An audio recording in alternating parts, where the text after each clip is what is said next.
전부 전원이 입장한 상태라고 합니다. 변호인단도 다 자리에 앉았고요. 네.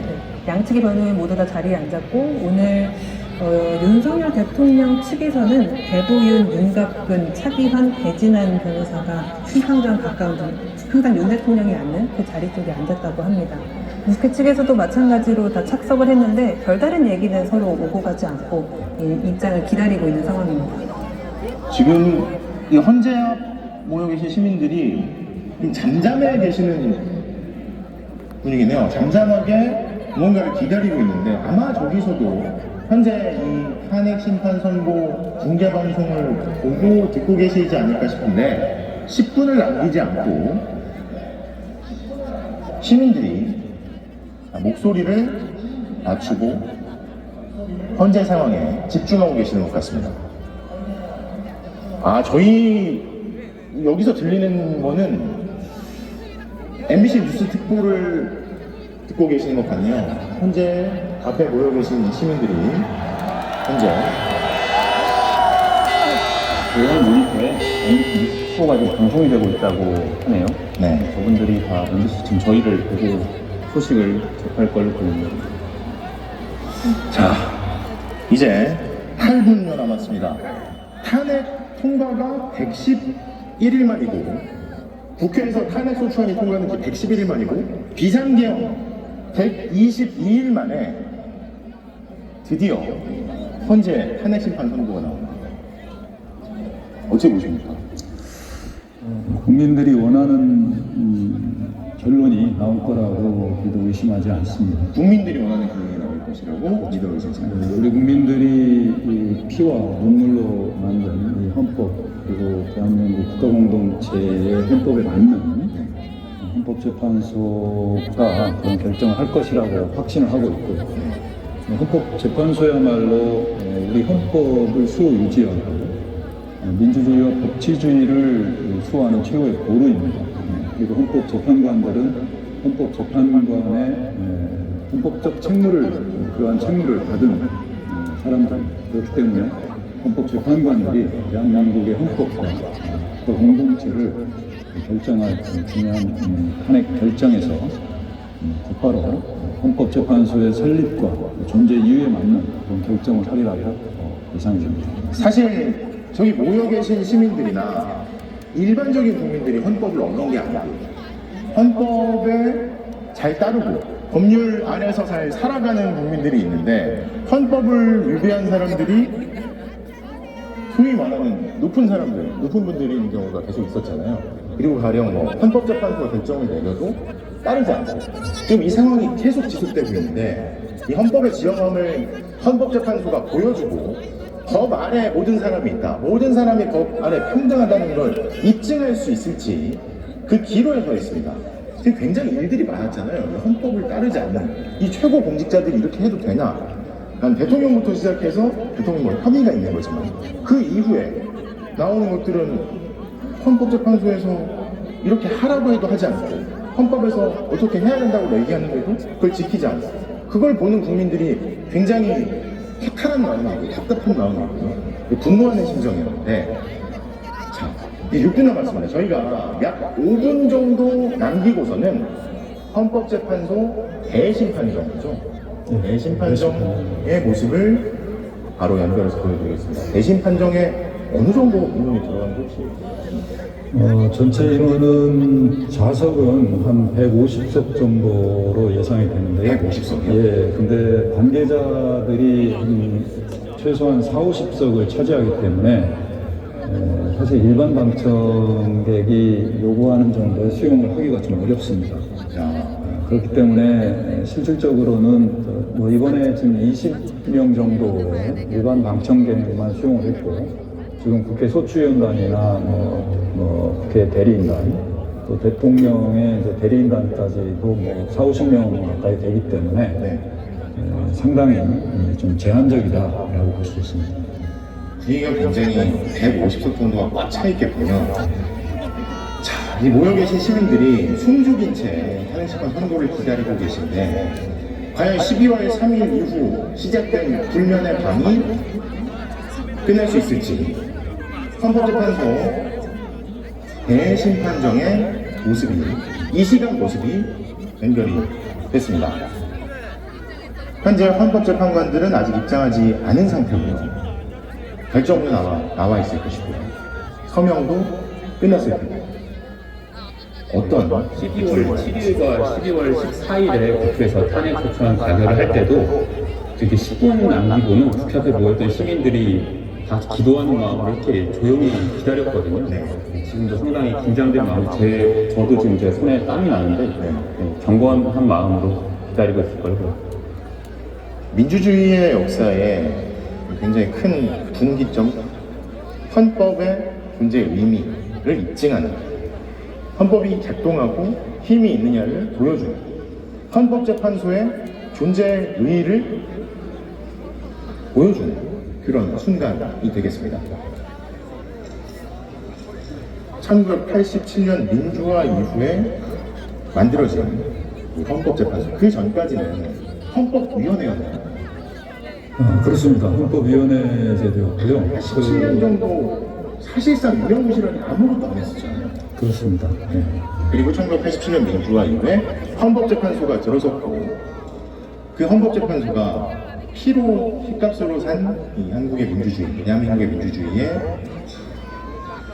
민주화의 산물인데, 그 헌법재판소가 제 역할을 오늘 할 수 있을지. 지금 화면으로 표정들이 보이네요. 국회의원들 표정이 보이죠? 상당히 밝은 표정으로 대화를 나누고 있는데 이준석 의원, 최기상현, 박범계 의원 등이 대화를 나누고 있고, 그 뒤에 박선원 의원, 김기태 의원 등이 앉아있는 모습이 화면에 잡히고 있습니다. 그 앞에 기자들이 앉아있고, 더 먼 편으로 나가 국민의힘 의원들의 모습이 보였고요. 이 화면 아래에 있는 분들이 대통령 피청구인 측 대리인단으로 보이고, 네. 2분여 남았네요. 상당히 긴장되는 순간입니다. 그렇죠. 이게 탄핵 선언, 그러니까 주문이 딱 나오고 나서, 그럼 뭐 11시 과거 같은 경우는 22분 뭐 이렇게 나오지 않습니까? 그러면 그 시각을 딱 기점으로 효력이 그렇습니다. 파면이 되느냐 혹은 직무에 복귀하느냐가 그 시각을 기준으로 정해집니다. 그렇습니다. 주문 선고가 끝나는 즉시 바로 효력이 발생합니다. 그래서 파면이 선고가 되는 즉시 대통령의 직위는 박탈이 되는 거고, 만약에 기각이나 각하가 나오게 된다면 대통령의 권한은 즉시 복귀가 됩니다.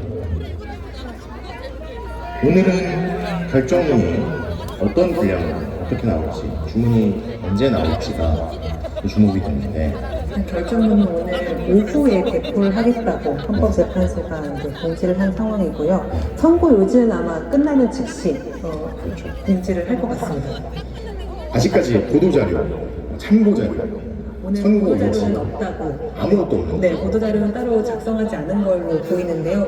아마 그 보안을 유지하기 위해서 사전에 보도자료를 작성하다 보면은 그런 내용이 유출되는 경우를 방지하기 위해서 그런 거 아닌가 하는 추측이 되고 있고요. 그래서 결정문만 기실명화 작업을 거쳐서 오후쯤에 발표를 하겠다고 한 상황입니다.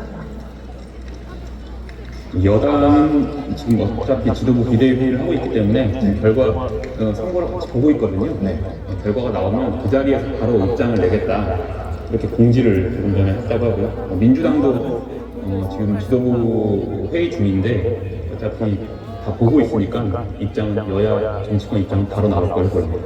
수많은 시민들이 헌재 앞에서 숨죽인 채 이 결과를 기다리고 있고, 또 수많은 시민들이 헌재 앞에 오지 않았더라도 이를 믿고 이 방송을 보겠다고 하시는 분들도 굉장히 많으시더라고요. 역사적인 순간입니다. 네, 학교에서 보는 학생들도 있고,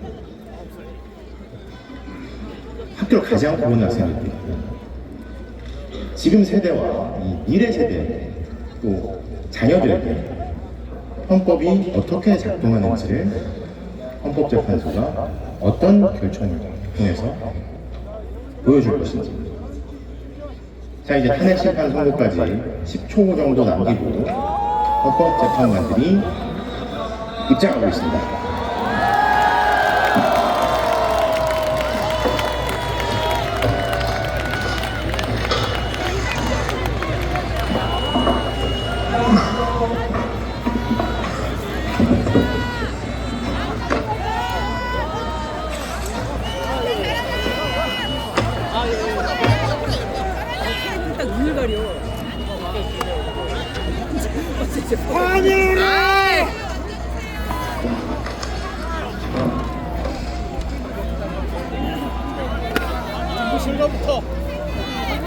앉아주세요. 앉아주세요.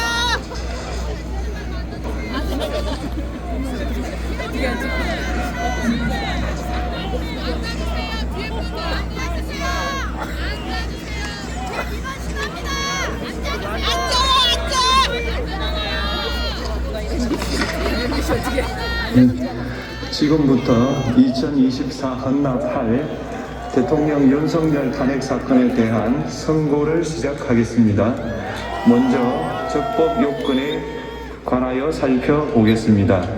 이 사건 계엄 선포가 사법심사의 대상이 되는지에 관하여 보겠습니다. 고위공직자의 헌법 및 법률 위반으로부터 헌법 질서를 수호하고자 하는 탄핵 심판의 취지를 고려하면 이 사건 계엄 선포가 고도의 정치적 결단을 요하는 행위라 하더라도 그 헌법 및 법률 위반 여부를 심사할 수 있습니다. 국회 법사위 조사 없이 이 사건 탄핵 소추안을 의결한 점에 대하여 보겠습니다. 헌법은 국회의 소추 절차를 입법에 맡기고 있고 국회법은 법사위 조사 여부를 국회의 재량으로 규정하고 있습니다. 따라서 법사위의 조사가 없었다고 하여 탄핵 소추 의결이 부적법하다고 볼 수 없습니다. 이 사건 탄핵 소추안의 의결이 일사부재의 원칙에 위반되는지 여부에 대해서 보겠습니다. 국회법은 부결된 안건을 같은 회기 중에 다시 발의할 수 없도록 규정하고 있습니다. 피청구인에 대한 1차 탄핵소추안이 제418회 정기회 회기에 투표 불성립되었지만 이 사건 탄핵소추안은 제419회 임시회 회기 중에 발의되었으므로 일사부재의 원칙에 위반되지 않습니다. 한편 이에 대해서는 다른 회기에도 탄핵소추안의 발의 횟수를 제한하는 입법이 필요하다는 재판관 정형식의 보충 의견이 있습니다. 이 사건 계엄이 단시간 안에 해제되었고 이로 인한 피해가 발생하지 않았으므로 보호이익이 헌결되었는지 여부에 대해서 보겠습니다. 이 사건 계엄이 해제되었다고 하더라도 이 사건 계엄으로 인하여 이 사건 탄핵 사유는 이미 발생하였으므로 심판의 이익이 부정된다고 볼 수 없습니다. 소추 의결서에서 내란죄 등 형법 위반 행위로 구성하였던 것을 탄핵 심판 청구 이후에 헌법 위반 행위로 포섭하여 주장한 점에 대하여 보겠습니다. 기본적 사실관계는 동일하게 유지하면서 적용 법조문을 철회, 변경하는 것은 소추사유의 철회, 변경에 해당하지 않으므로 특별한 절차를 거치지 않더라도 허용됩니다. 피청구인은 소추사유에 뇌란죄 관련 부분이 없었다면 의결 정족수를 충족하지 못하였을 것이라고 주장하지만 이는 가정적 주장에 불과하며 객관적으로 뒷받침할 만한 근거도 없습니다. 대통령의 지위를 편취하기 위하여 탄핵 소추권을 남용하였다는 주장에 대하여 보겠습니다.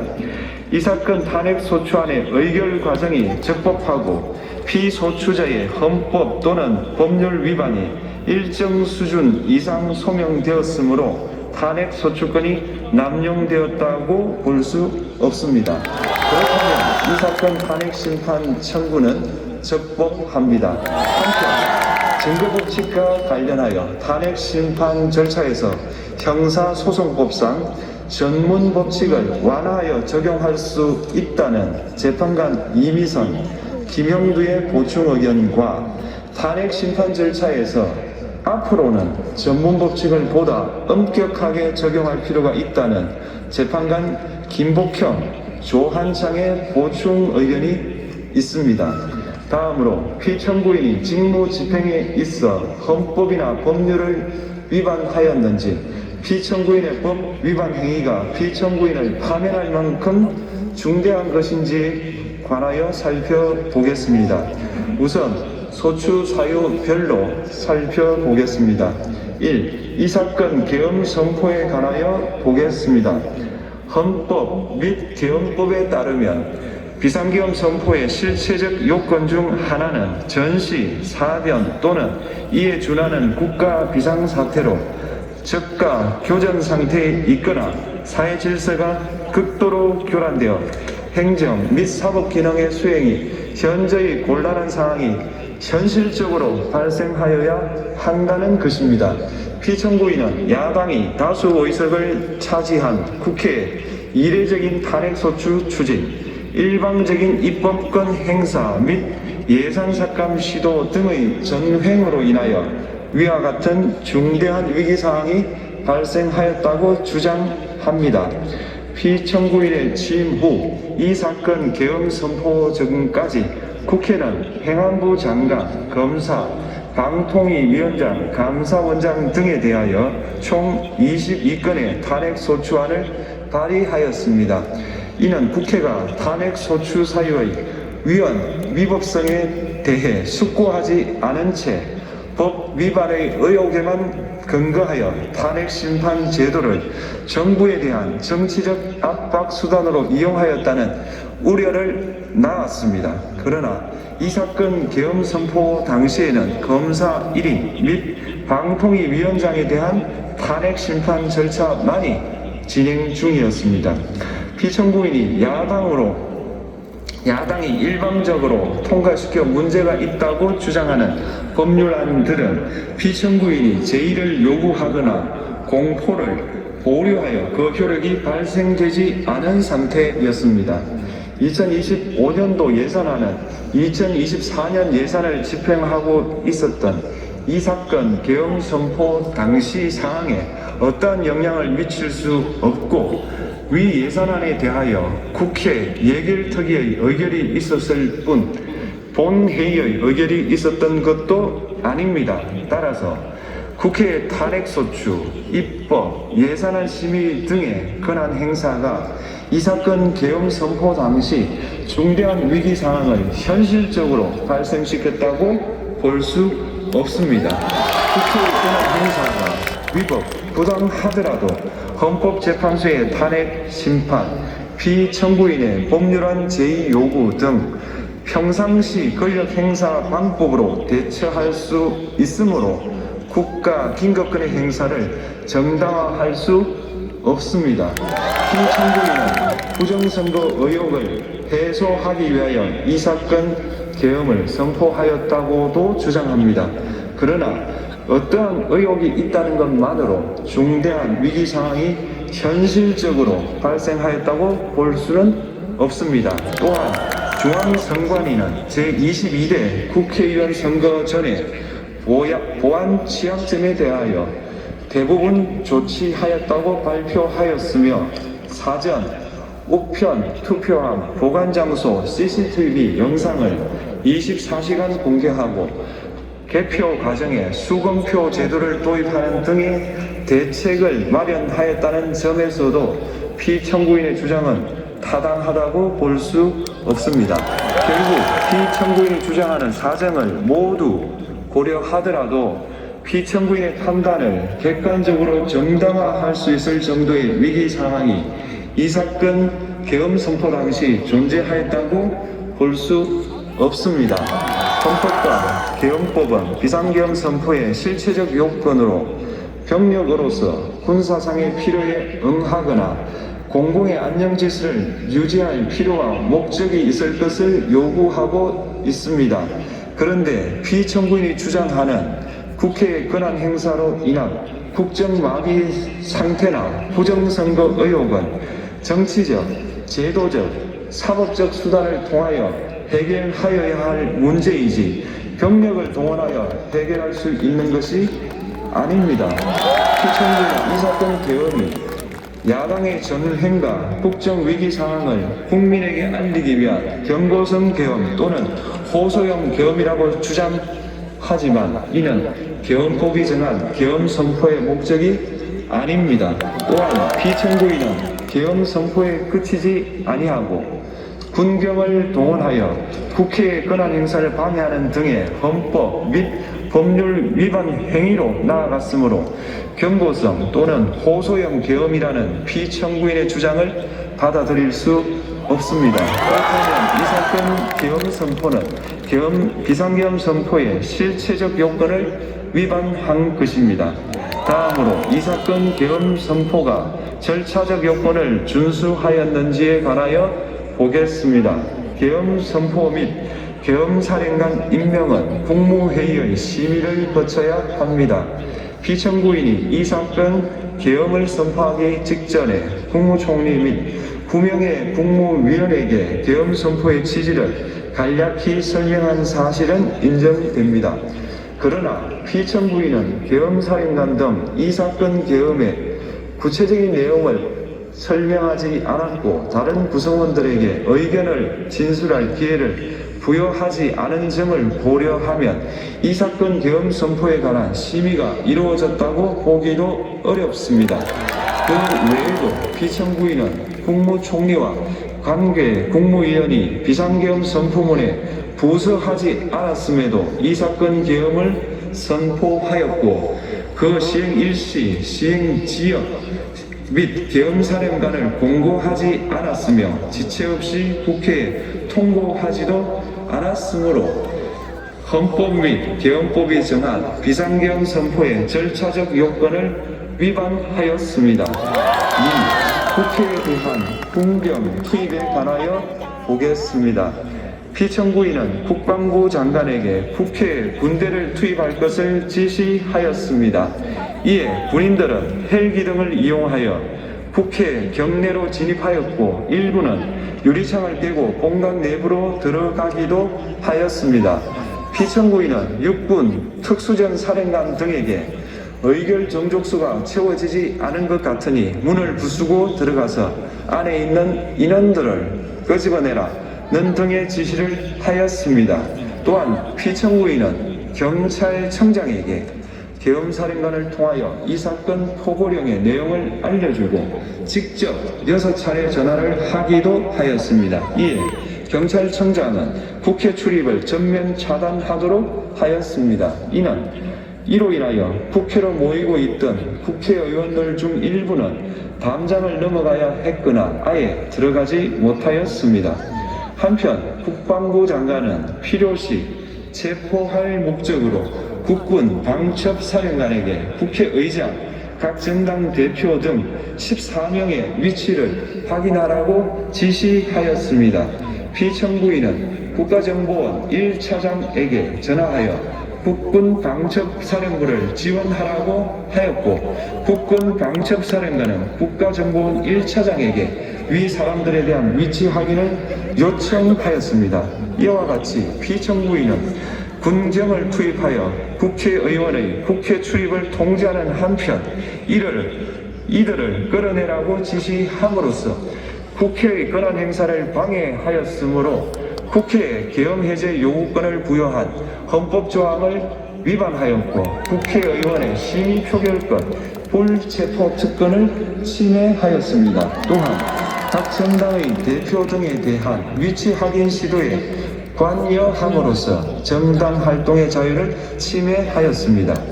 피청구인은 국회의 권한 행사를 막는 등 정치적 목적으로 병력을 투입함으로써 국가안전보장과 국토방위를 사명으로 하여 나라를 위해 봉사하여 온 군인들이 일반 시민들과 대치하도록 만들었습니다. 이에 피청구인은 국군의 정치적 중립성을 침해하고 헌법에 따른 국군 통수 의무를 위반하였습니다. 3. 이 사건 포고령 발령에 관하여 보겠습니다. 피청구인은 이 사건 포고령을 통하여 국회, 지방의회, 정당의 활동을 금지함으로써 국회에 계엄 해제 요구권을 부여한 헌법조항, 정당제도를 규정한 헌법조항, 대의민주주의, 권력분리 원칙을 위반하였습니다. 비상계엄 하에서 기본권을 제한하기 위한 요건을 정한 헌법 및 계엄법 조항, 영장주의를 위반하여 국민의 정치적 기본권, 단체 행동권, 직업의 자유를 침해하였습니다. 4. 중앙선관위에 대한 압수수색에 관하여 보겠습니다. 피청구인은 국방부 장관에게 병력을 동원하여 선관위의 전산 시스템을 점검하라고 지시하였습니다. 이에 따라 중앙선관위 청사에 투입된 병력은 출입 통제를 하면서 당직자들의 휴대전화를 압수하고 전산 시스템을 촬영하였습니다. 이는 선관위에 대하여 영장 없이 압수수색을 하도록 하여 영장주의를 위반한 것이자 선관위의 독립성을 침해한 것입니다. 5. 법조인에 대한 위치 확인 시도에 관하여 보겠습니다. 앞서 말씀드린 바와 같이 피청구인은 필요시 체포할 목적으로 행해진 위치 확인 시도에 관여하였는데 그 대상에는 퇴임한 지 얼마 되지 않은 전 대법원장 및 전 대법관도 포함되어 있었습니다. 이는 현직 법관들로 하여금 언제든지 행정부에 의한 체포 대상이 될 수 있다는 압력을 받게 하므로 사법권의 독립을 침해한 것입니다. 지금까지 살펴본 피청구인의 법 위반 행위가 피청구인을 파면할 만큼 중대한 것인지 관하여 보겠습니다.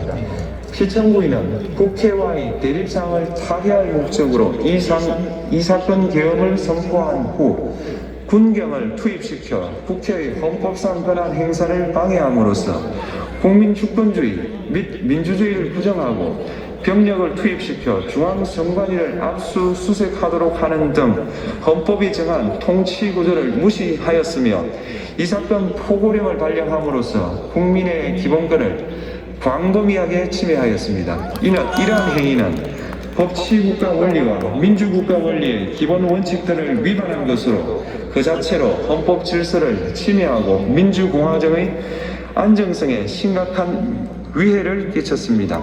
한편 국회가 신속하게 비상계엄 해제 요구를 결의할 수 있었던 것은 시민들의 저항과 군경의 소극적인 임무 수행 덕분이었으므로 이는 피청구인의 법 위반에 대한 중대성 판단에 영향을 미치지 않습니다. 대통령의 권한은 어디까지나 헌법에 의하여 부여받은 것입니다. 피청구인은 가장 신중히 행사되어야 할 권한이 국가 긴급권을 헌법에서 정한 한계를 벗어나 행사하여 대통령으로서의 권한 행사에 대한 불신을 초래하였습니다. 피청구인이 취임한 이래 야당이 주도하고 이례적으로 많은 탄핵 소추로 인하여 여러 고위공직자의 권한 행사가 탄핵 심판 중 정지되었습니다. 2025년도 예산안에 관하여 헌정사상 최초로 국회 예산결산특별위원회에서 정액 없이 감액에 대해서만 야당 단독으로 의결하였습니다. 피청구인이 수립한 주요 정책들은 야당의 반대로 시행될 수 없었고 야당은 정부가 반대하는 법률안들을 일방적으로 통과시켜 피청구인의 제2 요구와 국회의 법률안 의결이 반복되기도 하였습니다. 그 과정에서 피청구인은 야당의 전횡으로 국정이 마비되고 국익이 현저히 저해되어 가고 있다고 인식하여 이를 어떻게든 타개하여야만 한다는 막중한 책임감을 느끼게 되었을 것으로 보입니다. 피청구인이 국회의 권한 행사가 권력 남용이라거나 국정 마비를 초래하는 행위라고 판단한 것은 정치적으로 존중되어야 합니다. 그러나 피청구인과 국회 사이에 발생한 대립은 일방의 책임에 속한다고 보기 어렵고 이는 민주주의 원리에 따라 해소되어야 할 정치의 문제입니다. 이에 관한 정치적 견해의 표명이나 공적 의사결정은 헌법상 보장되는 민주주의와 조화될 수 있는 범위에서 이루어져야 합니다. 국회는 소수 의견을 존중하고 정부와의 관계에서 관용 그리고 자제를 전제로 대화와 타협을 통하여 결론을 도출하도록 노력하였어야 합니다. 피청구인 역시 국회의 대표인 국회를 협치의 대상으로 존중하였어야 합니다. 그럼에도 불구하고 피청구인은 국회를 배제의 대상으로 삼았는데 이는 민주정치의 전제를 허무는 것으로 민주주의와 조화된다고 보기 어렵습니다. 피청구인은 국회의 권한 행사가 다수의 횡포라고 판단했다 하더라도 헌법이 예정한 자구책을 통해 견제와 균형이 실현될 수 있도록 하였어야 합니다. 피청구인은 취임한 때로부터 약 2년 후에 치러진 국회의원 선거에서 피청구인이 국정을 주도하도록 국민을 설득할 기회가 있었습니다. 그 결과가 피청구인의 의도에 부합하지 않더라도 야당을 지지한 국민의 의사를 배제하려는 시도를 하여서는 안 되었습니다. 그럼에도 불구하고 피청구인은 헌법과 법률을 위반하여 이 사건 계엄을 선포함으로써 국가 긴급권 남용의 역사를 재현하여 국민을 충격에 빠뜨리고 사회, 경제, 정치, 외교 전반 전 분야의 혼란을 야기하였습니다. 국민 모두의 대통령으로서 자신을 지지하는 국민을 초월하여 사회 공동체를 통합시켜야 할 책무를 위반하였습니다.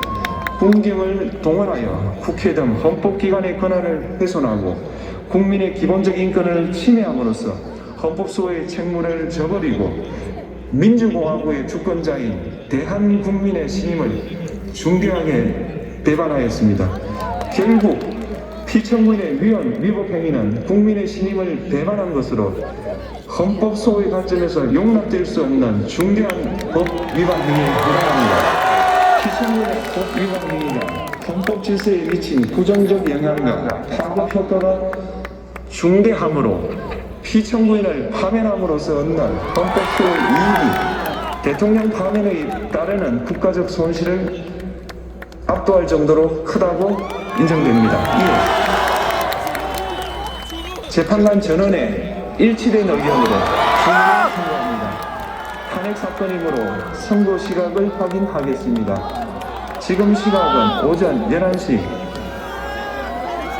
22분입니다.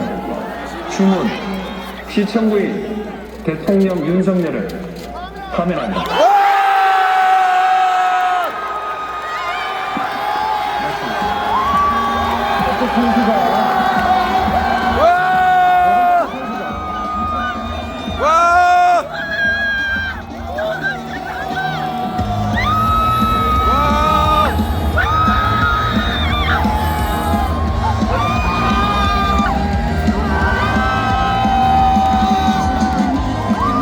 기다려왔어 너도 그래서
한 믿어도 기다리지만 눈앞에서는 우리의 곁이기를 알 수 없는 미래와 바꾸지 않아 포기할 수 없어 가지 않을 사랑으로 지켜봐 상처 입은 내 마음까지 실수 속에서 나를 필요 없어 멈춰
없습니다.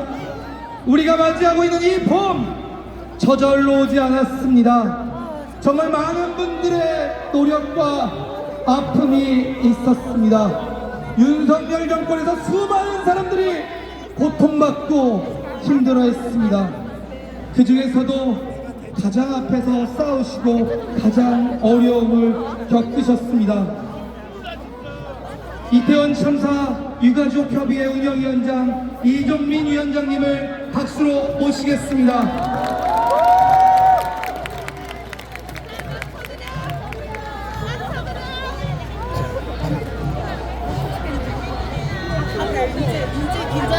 시민 여러분, 감사합니다.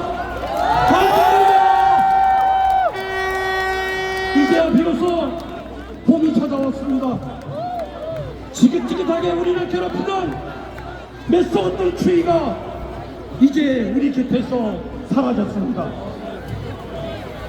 12.3 비상계엄의 밤 국회로 뛰어간 우리 유가족들이 있었습니다. 또다시 누군가의 생명은 기억이 없어서야 한다는 아주 단순한 생각뿐이었습니다.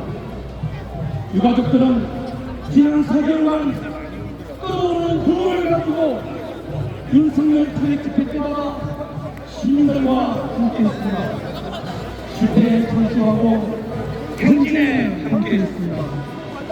보이는 강도가 감당이 안 될 정도로 국회 앞이 꽉 막혔던 첫날을 기억합니다. 우리는 인파에 대한 트라우마가 있습니다. 인파에 갇혀 숨을 쉴 수조차 없는 순간 그리고 우리들은 그날 밤이 그리고 아이가 고생하셨습니다. 자, 아시죠? 터지는 눈물을 네, 정말 고생하셨습니다. 제가 유신님 덕분인지 때문인지 모르겠는데요. 이명박 때 유신님 따라다닌다고 인기를 받았습니다.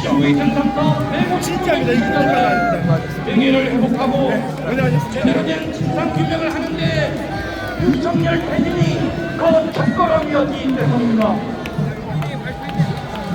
참사가 조작이라거나 사람의 활동을 누구의 지령을 받은 것이라는 윤석열 국민의 생명관절은 아랑곳하지 않고 국회와 국민의 정권을 들이대는 자는 더 이상 대통령의 자리에 있어서는 안 된다고 생각했습니다. 권력이 자신들의 지분을 듣기 위해 아무리 연답하고 엇박해도 우리는 결코 굴복하지 않습니다. 이 정부의 악랄함을 밝히기 위해 우리는 길거리에서 몸을 던지는 투쟁을 선택했습니다. 참으로 힘들고 고통스러웠습니다.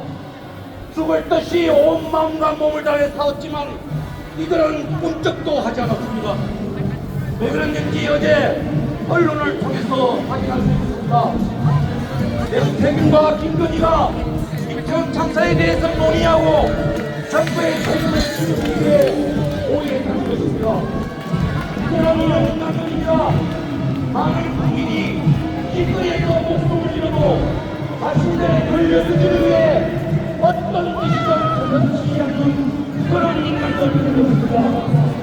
그래서 이태원 참사로 일어난 대한민국의 주민들이 무려 159명이나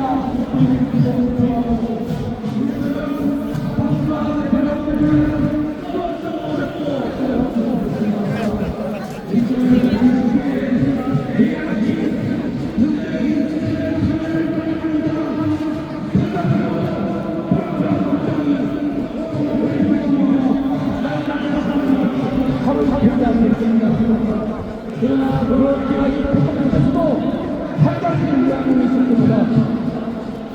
지난 한동안 그래서 육체적인 고통이 아닙니다. 불법을 때문이었습니다.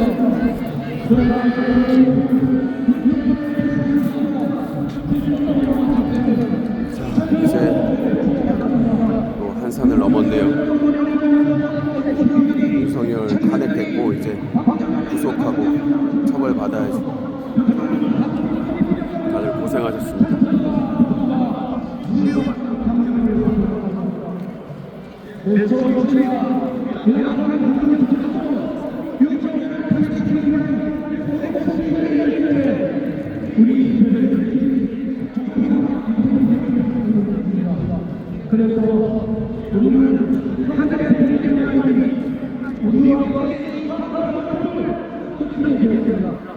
정말 고맙고 감사합니다.